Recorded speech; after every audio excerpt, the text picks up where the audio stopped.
गोदानावब्ला गोदै गोदै रायज्लायो 100%।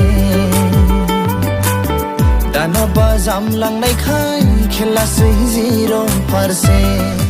नोंथांमोना दासिमबो नैबे गोदान मिउजिक भिडिअखौ नायाखै अब्ला नोंथांमोना नैबे भिडिअनि गेजेरजों नायनानै लादो।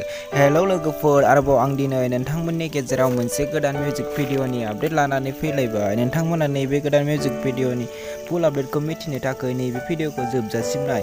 नोंथांमोना आंनि चेनेलाव गोदानै फैदोंब्ला आंनि चेनेलखौ साबस्क्राइब खालामनानै गालां आरो भिडिअखौ मोजां मोनदोंब्ला भिडिअखौबो लाइक शेयार खालामनानै होदो। नोंथांमोना नैबे भिडिअखौ जोबजासिम नाय। फैदो लोगोफोर दिनैनि नैबे गोदान भिडिअनि आपडेटनि सायाव।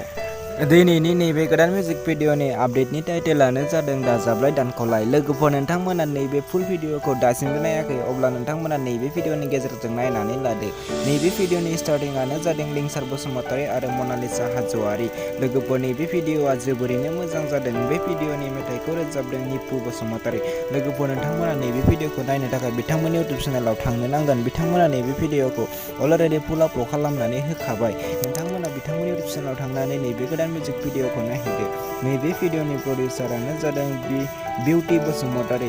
लोगोफोर, नैबे भिडिअनि डिरेक्सन, सुरुग्राफि आरो कनसेप्ट डिअपि एडिटर आरो कालारिस्टआनो सोरां बसुमतारी। नोंथांमोना दासिमबो बिथांमोननि फुल भिडिअखौ नायाखै अब्ला बिथांमोननि BN प्रडाक्शन इउटुब चेनेलाव थांनानै नोंथांमोना बिथांमोननि भिडिअखौ नायहैदो। लोगोफोर, नोंथांमोना बिथांमोननि चेनेलखौ दासिमबो साबस्क्राइब खालामाखै अब्ला बिथांमोननि चेनेलखौ साबस्क्राइब खालामनानै होदो आरो भिडिअखौ लाइक शेयार खालामनानै होदो।